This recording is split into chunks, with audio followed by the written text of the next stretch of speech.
Қыздар, бүгінгі видеода біз тур осындай кофта тігетін боламыз. Алды қытайша стильде біз мынандай қазақша орнамент қостық. И дизайны осылай, етегі. Мынаны былай шалбардың ішіне салып кисеңіздер де әдемі тұрады. Жағасы осындай стойка, необычный. Жеңі де ерекше. И артқы фасоны міне осындай. Енді осы кофтаны бүгінгі видеода тігетін боламыз.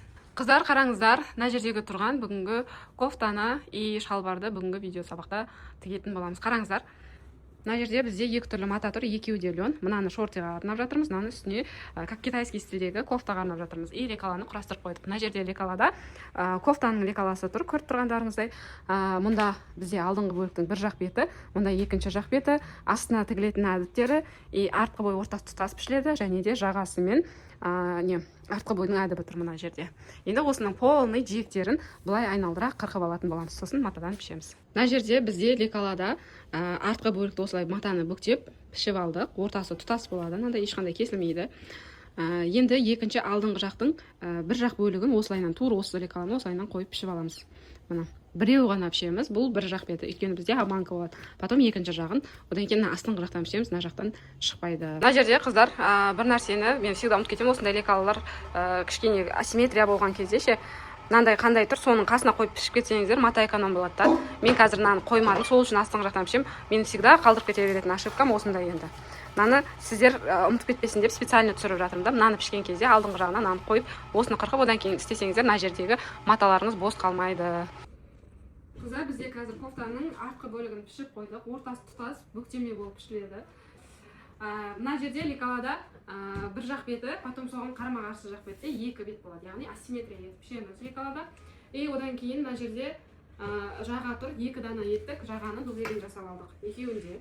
И мына жердегі астындағы әдіптерді, артқы бойдың әдібі, алдыңғы бойға тігілетін әдіпті тоже дублерін жасап алдық. Енді қалған матаның мынандай бір қосуынан алдынан мына жерге былай байланатын бауын істейтін боламыз. Оны тоже видео барысында көрсетеміз.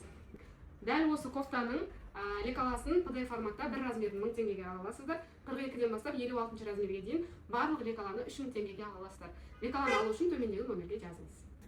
Қыздар, бізде мынау алдыңғы бөліктің бір жақ беті, мынау екінші жақ беті, иә. Сол жерде, мына жерде қайырылатын сызық бар. Осы қайырылатын сызықты бірінші лекалада осылай қайырып аламыз.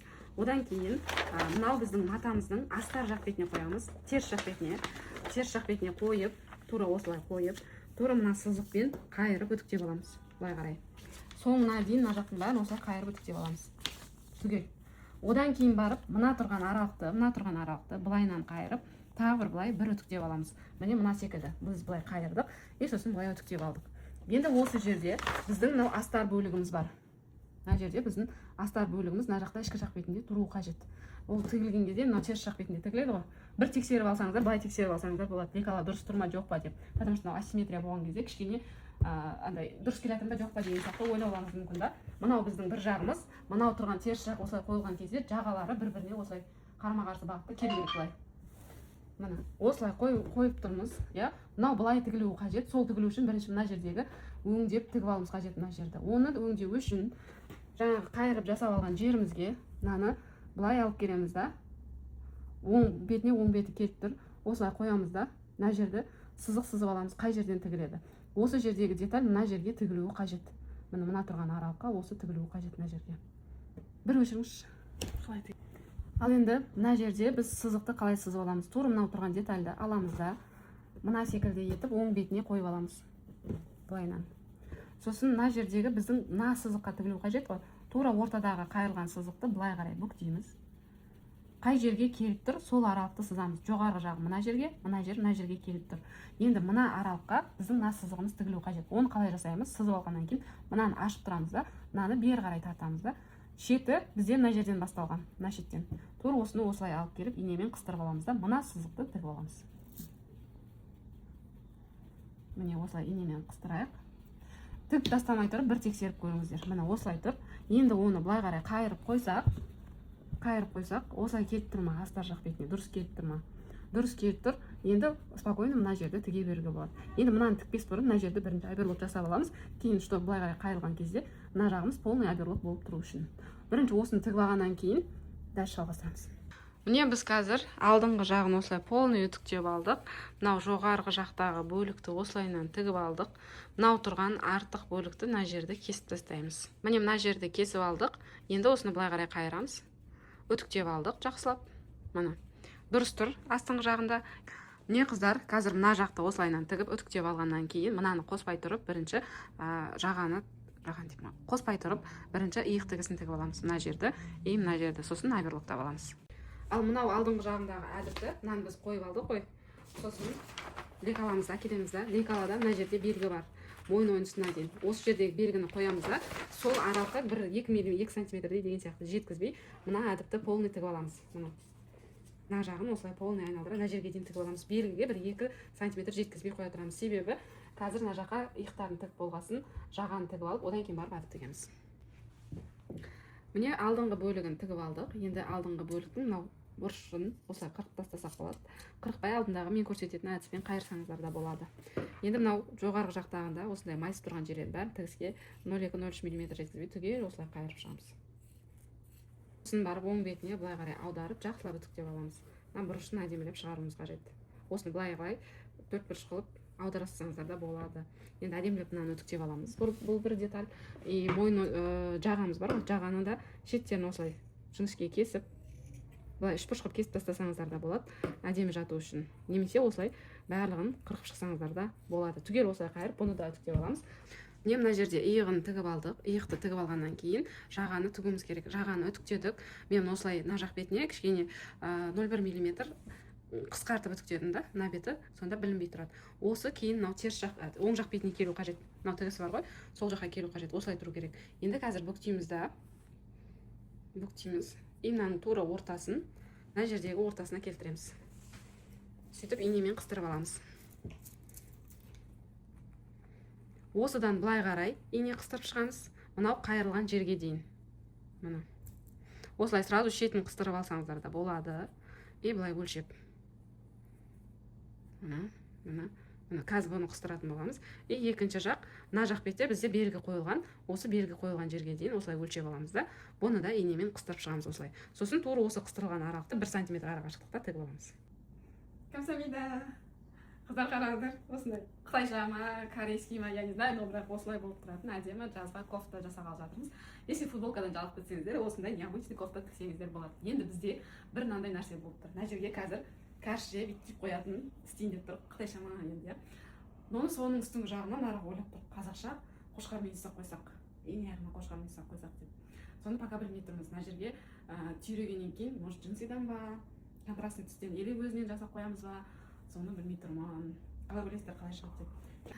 Мына қыздар жағаны осылайынан тігіп алдық. Мынау өзі қайырылған жерге дейін, мына жақта өзіміздің белгіленген орынға дейін тігіп алдық. Енді мына жерде әдіміміз тұр. Мынау былай келеді. Мына жердегі әдіміміз былай қарай тігіледі енді. Бізде артқы орта қалды, артқы ортаны тігу үшін мынаны былай, мына жерді былай оверлоктанған жақтарын бір-біріне осылай келтіріп, мына жерді тігіп аламыз қазір. Осындай түймелікті жасау үшін дәл осы матаны енін 4 см, ұзындығын өзіңіз қалағанда бір 15 см-ден жоғары ала беруге болады.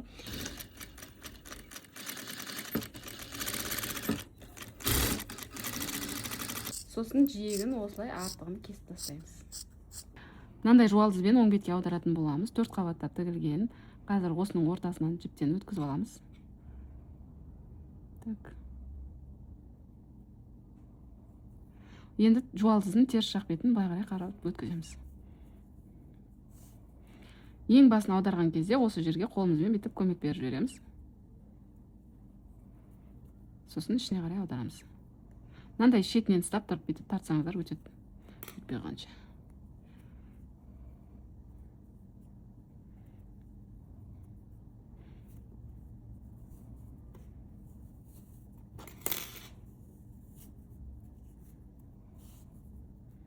Енді мынаны кесіп тастай саламыз.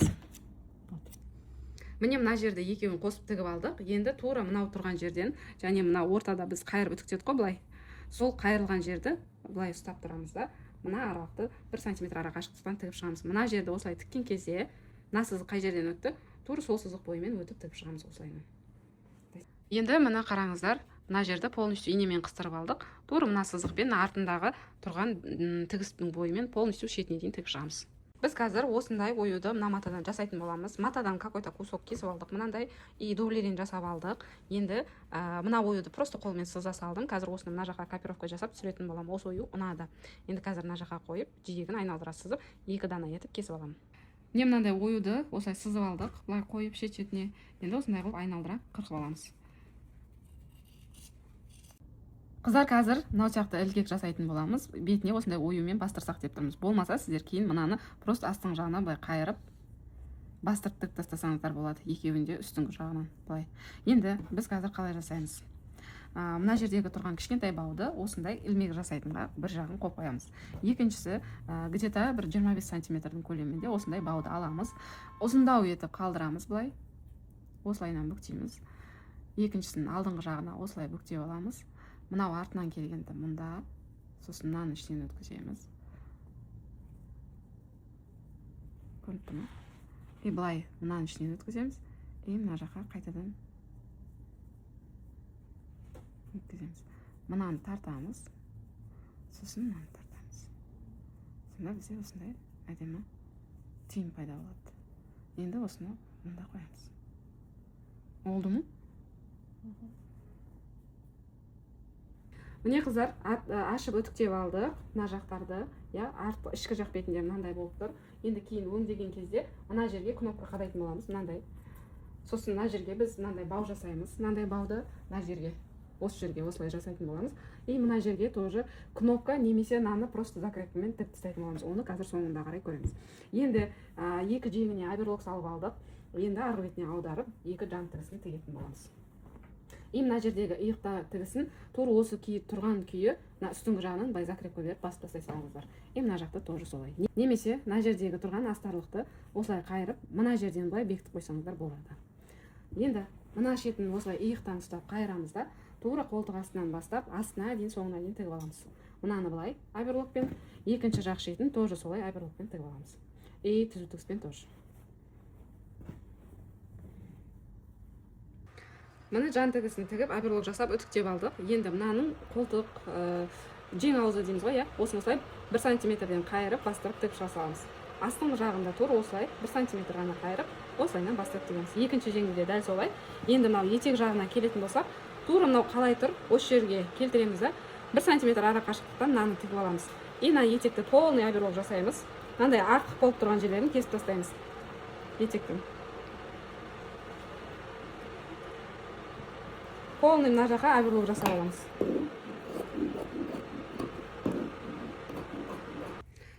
Жаңа біз мына ішкі жақ бетін тіктік. Мына жерде тігіп алдық. Тура сол сияқты етіп, мына жақта да тігіп аламыз. Мына жерде. Тіккен кезде мынаны біз былай қайырдық қой. Осыны осылайынан, мына бір қайырылғанымен бірге істейміз. Осылай бастырып тігеміз. Осыны ішкі жақ бетіне былай қайырған кезде астың жағы осылай болып қалады. Қазір мына жерден бастап соңына дейін былай қарай бастырып шығамыз. Мынаның да бұрышын осылайынан оң қаратып аламыз. Мына. Енді осы аралықты қайырып отырып үтіктеп шығамыз бір. Полный. Енді мына шетінен бастап тура осыны былай жиегімен бастырып шығамыз. Айналдыра мына шетке дейін. Мына етек жағын тігіп қойдық. Сыртқы жақ бетінен осылай болып көрінеді. Енді мына аралықты тоже жауып тастап тіге саламыз. Мына жоғарғы жақтан бастап 0,1 сантиметрмен осылай до конца. Осы жерге дейін тіксек болады, немесе до конца соңына дейін тіксеңіздер болады. Біз соңына дейін тігеміз. Қыздар, міне қараңыздар, мына жерде біз мойынның мынандай ілгегін тігетін орынды белгіледік. Оны бірінші өзімізге киіп примеркада қай жер ыңғайлы, мына жер ма, или мына шетте бұрышына жасаған удобно өздеріңіз көресіздер. Біз осы жерге жасағымыз келіп тұр. И осылай удобно қойдық. Мен қай жерге жасадым, лекалада орны бар. Все-таки үстімізге киіп көріп, мына екеуінің әдемі сочетаниясын тауып алуымыз қажет та. Әдемі болып тұрған жерін. Сөйтіп бұған да белгі қойып қоямыз. Мына тура осы сызған сызық мынау былай келеді. Бізде қазір мойын ойынтысына мына жерге. И мына жерге біз кнопка қадаймыз. Ішкі жақ бетіне былай қадалатын қылып, жабылатын қылып. Енді мынаны сызған сызықтың екі шетіне осылай нараны закрепка береміз. Примерно 2 сантиметрге дейін. Сызып тұрып 2 сантиметрге дейін закрепка береміз да. Сосын оның үстіңгі жағына мына жерге дейін закрепка жасап, сосын тура оюды осылай қойып, 1,5 сантиметрден кейін мынаның үстін айналдыра, басқа контрастны жіппен тігетін боламыз. Біз астына мынандай шорт істеге келе жатқандықтан осы цветпен тіккелі жатырмыз жиегін, немесе өзінің цветімен тіксеңіздер де болады. Мынау бір жақ беті, осылай жасадық. Енді бізде мынау тура былай тұрылған аралық. Мынаның несін түйіндеріңізді өлшеп көресіздер. Біз былай белгі қойып қойдық. Осы жерден егер тігетін болсақ, мынаның ішінен түйініміз оңай өтеді. Осы түйін осылай тұратындай етіп белгілеп аламыз. Сөйтеміз дағыны, осы белгілеген орнымызды мына жерге алып келеміз. Тура мынау сызыққа әкеліп осы жерге қоямыз.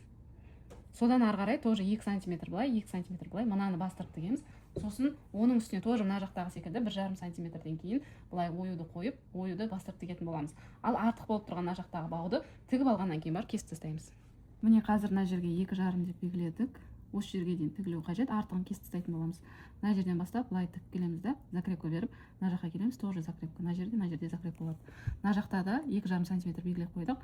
Мына жерден былай қарай тігіп келеміз да, закрепка береміз, и былай қарай тігеміз, тоже закрепка. И мына жерге тоже закрепка тастаймыз. Потом үстіне мына жаққа мына оюды тігеміз. Астыңғы жағына екінші мына оюды тігеміз. И алып келіп былай түйіндейміз. Қазір мына жерді тігіп тастадық. Енді осындай артық болып тұрған шетін кесіп тастаймыз. Астына байлаңыздар, матаны кесіп жүрмеңіздер. Осылай қойғаннан кейін паутинаға біз бүйтіп үстіне примерно паутина қойып қойдық та, ортасына. Негізі осы оюға желательно полный паутинамен істеп алсаңыздар, тігу вообще оңай болады. Біз соны ұмытып кетіппіз. И қазір істеуге ерініп жатырмық. И мына жерге үстіне қоямыз да. Мынау маған тым кішірек сияқты. Чуть былай мынаны көрсетейік. И мына жердегі қалып кеткен паутинаны алып тастаймыз. Тағы жеріне түсіп қалды паутина вообще. Міне орында тұр екен, болды. Енді мынаны кішкене пар беріп бір неғып қояйық. Бағыты тура мынаның ортасына келу керек.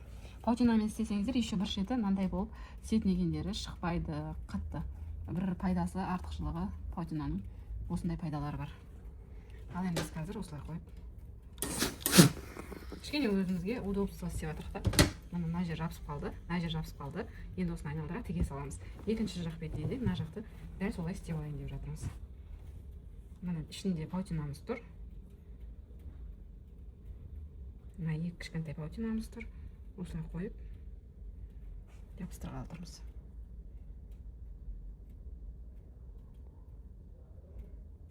Мына жақта тұр. Енді тіктеп жүреміз. Мынаны бір қойып көремін. Қатты тіктеп тастамай тұрып. Бағытын.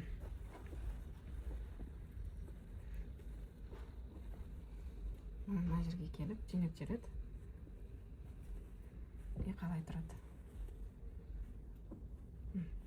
Бағыттары бірдей, әдем болып тұр. Енді айналдыра тіге беруге болады. Қазір тағы бір тіктеп жүремін бастырып.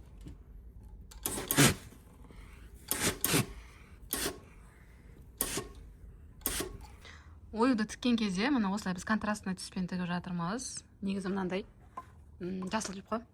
Енді мынаның сыртынан тоже айналдыра тіккелі жатырмыз. Өзін осылай бір бастырып шықтық. Енді қазір тағы бастырамыз.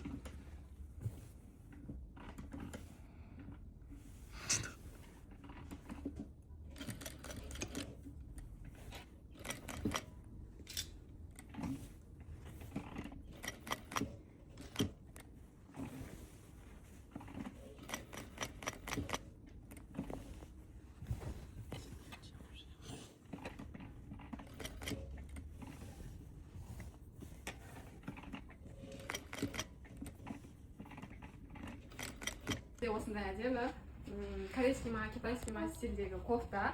И мына жерге біз осындай қазақша орнамент қостық. Жанына специально артқы жағасы осындай болып кеткен, кішкене ерекше. И біздің шалбарымыздың белі осындай болады. Осындай шорты қылсаңыздар да болады. Кстати, ұзын қылып шалбар қылсаңыздар да болады. Менің матам жеткеніне осындай шорты жасап. И артқы жағы.